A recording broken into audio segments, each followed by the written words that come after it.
नाही पण हा पण एक चॅलेंजच होतं की अशा पद्धतीने शिक्षण संस्था रन करणं हो. आणि इतके विद्यार्थी आपल्याला मिळणं मिळणं. आणि त्यानंतर वेगवेगळ्या कोर्सेससाठी म्हणून वेगवेगळे इन्स्टिट्यूशन्स आपण निर्माण करणं. बरं, हे करत असताना असं केव्हा वाटलं की आता आपण पॉलिटिक्समध्ये ऍक्टिव्हली उतरायला हवंय?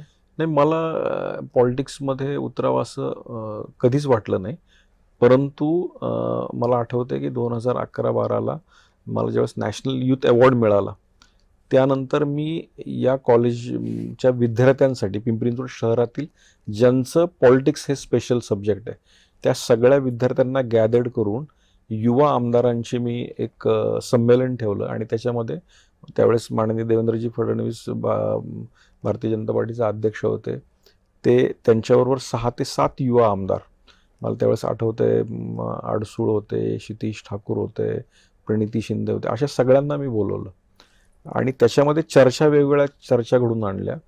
पण त्या चर्चा घडत असताना तो सगळा जो 7 लोकांचा जो आमदार सगळे स्टेजवर बसले होते, ते सगळे चर्चा वन साइडेड झाली आणि देवेंद्रजी फडणवीसांनी सगळी ती चर्चा जिंकून घेतली, हायजॅक हायजॅक केली. केली. आणि त्यावेळेस मी खऱ्या अर्थाने इम्प्रेस झालो आणि मग त्यांच्यामध्ये माझं इंटरॅक्शन त्यावेळेस जास्त झालं आणि मग त्यानंतर त्यांनी ऑफर केली की तू या भागात भारतीय जनता पार्टीचं काम चालू कर आणि त्यानंतर मी ते काम चालू केलं.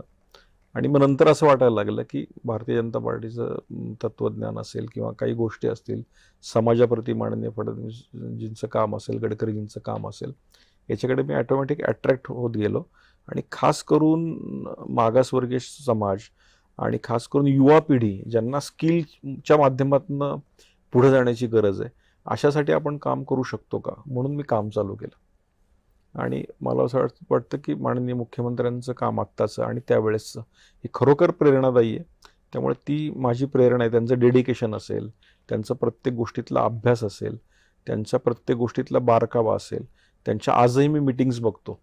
म्हणजे कुठल्याही मीटिंग्समध्ये जर एखाद्या IAS ऑफिसरनी एखादं प्रेझेंटेशन ठेवलं तर त्यातलं नेमकी ज्या गोष्टी आहेत, आपण चूक म्हणूयात, चांगल्या गोष्टी आहेत, ती शोधणं आणि इमिजिएट त्यांना त्या गोष्टीला रिॲक्ट करणं आणि सजेशन देणं, हा साहेबांचा स्वभाव अभ्यासवृत्तीचं प्रतीक आहे. या गोष्टी आम्ही त्यांच्याकडनं शिकतोय.